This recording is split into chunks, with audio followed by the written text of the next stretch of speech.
Jangan lupa like dan subscribe ya. Tekan tombolnya ini. Assalamualaikum warahmatullahi wabarakatuh. Selamat berjumpa dengan Bapak. Pada pertemuan pertama kali ini kita akan mempelajari tentang hakikat ilmu kimia. Sebelum kita memulai belajar, tak lupa kita berdoa agar apa yang kita pelajari dapat memberikan manfaat. Bismillahirrahmanirrahim. Pada bab hakikat ilmu kimia ini, yang pertama kita pelajari adalah definisi dari ilmu kimia. Jadi apa itu ilmu kimia?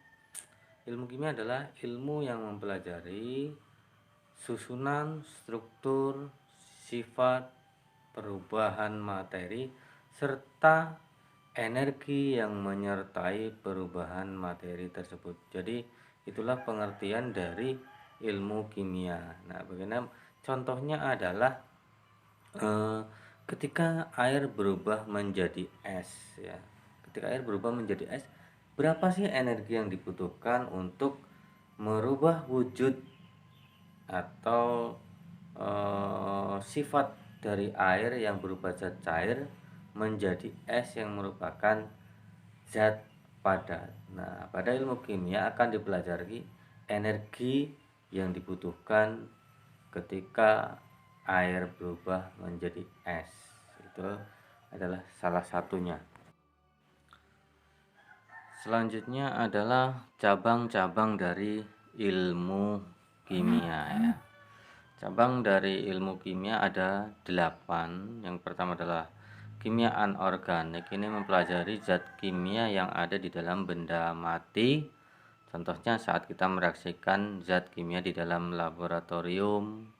Kemudian cabang ilmu kimia yang kedua adalah kimia organik. Kimia organik ini mempelajari zat-zat kimia yang ada di dalam tubuh makhluk hidup.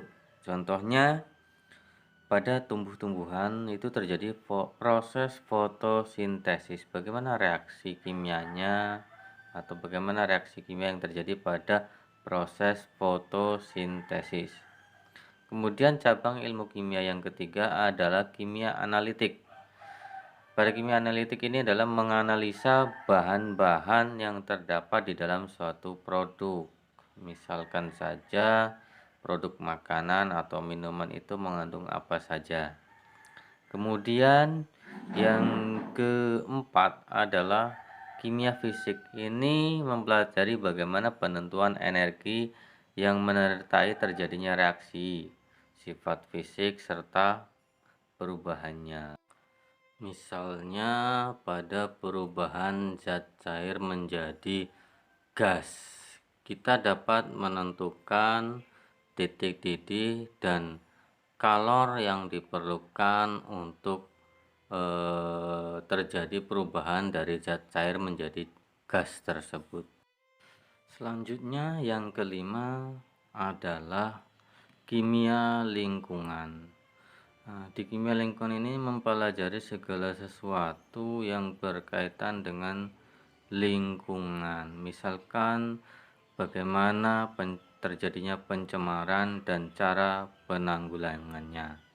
Contohnya, jika terjadi pencemaran pada air sumur ataupun air sungai, maka pada kimia lingkungan ini dipelajari bagaimana cara penanggulangan pencemaran lingkungan tersebut.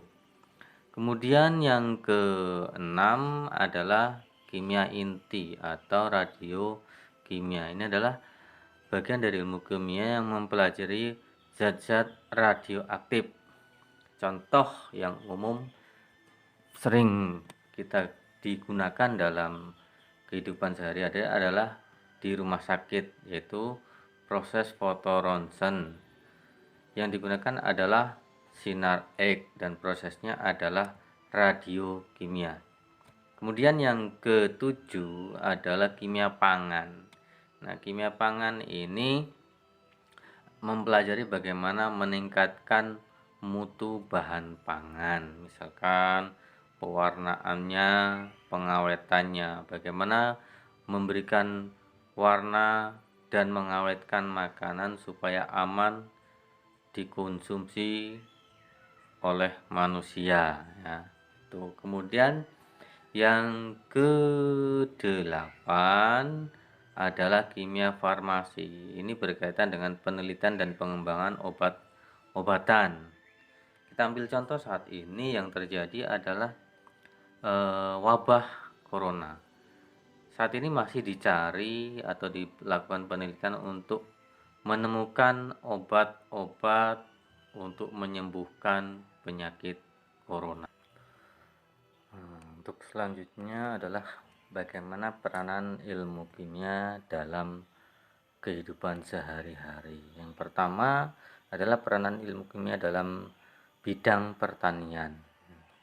Nah, untuk setiap tanaman itu membutuhkan zat-zat yang berbeda untuk pertumbuhannya, proses pembuatan buahnya dan sebagainya. Maka di bidang pertanian peranan kimia adalah bagaimana cara menentukan pupuk apa yang dibutuhkan, kemudian bagaimana cara pembuatan pupuk untuk tanaman-tanaman tersebut.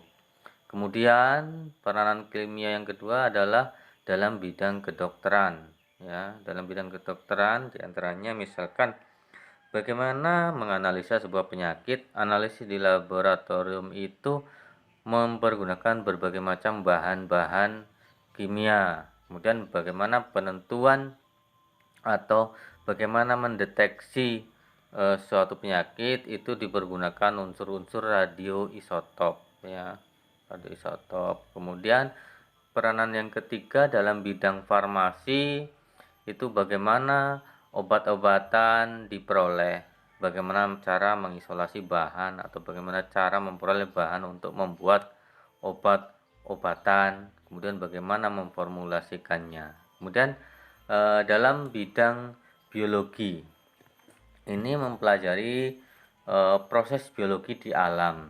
Misalnya yang tadi sudah pernah dicontohkan adalah pada proses fotosintesis, proses respirasi dan proses metabolisme dalam tubuh manusia. Kemudian dalam bidang industri, berbagai macam industri, baik industri petroleum, industri elektronika, itu juga mempergunakan ilmu kimia. Bagaimana sebuah microchip itu dibuat dari silikon, kemudian bagaimana membuat pewarna. Kemudian yang berikutnya dalam bidang forensik. Dalam bidang forensik ini bahan kimia dipergunakan untuk memecahkan masalah-masalah kriminal. Ya, bahan-bahan itu diantaranya adalah iodin, cyanokrilat, dan perak klorida. Kemudian dalam industri pangan membantu meningkatkan mutu pangan. Kemudian dalam bidang seni, dalam bidang seni ini juga bagaimana menghasilkan cat untuk sebuah pewarnaan atau untuk memperindah hasil karya seni. Kemudian bahan-bahan untuk membuat karya seni misalkan ada akrilik, ada pigmen atau pewarna dan sebagainya. Yang selanjutnya adalah metode ilmiah. Metode ilmiah adalah proses berpikir secara sistematis, empiris, ilmiah, dan terkontrol untuk memecahkan suatu masalah. Ada beberapa langkah dalam metode ilmiah. Yang pertama adalah merumuskan masalah. Ya, misalkan air sumur kita tercemar. Kita buat pertanyaan, kenapa air sumur kita itu tercemar? Kemudian yang kedua adalah menyusun hipotesa atau menyusun hipotesis atau jawaban sementara terhadap permasalahan yang sedang terjadi, pencemaran pada air sumur kita. Kemudian yang berikutnya adalah yang ketiga mengumpulkan data. Mengumpulkan data, kita lihat lingkungan sekitar sumber air sumur kita atau sumur kita Bagaimana pembuangannya atau kubangan airnya, terlalu dekat atau tidak.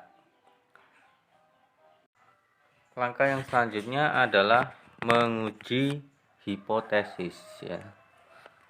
Menguji hipotesis, tadi kita sudah mengumpulkan data di lingkungan sekitar sumur yang dipakai untuk kebutuhan sehari-hari rumah tangga kita. Apakah penampungan limbah rumah tangga yang berupa cair itu terlalu dekat dengan sumur atau tidak. Nah, itu adalah menguji hipotesis. Kemudian langkah yang berikutnya adalah merumuskan atau mengambil kesimpulan dari data-data dugaan, kemudian hipotesis yang kita ambil serta jawaban yang kita temukan, dapat disimpulkan apakah memang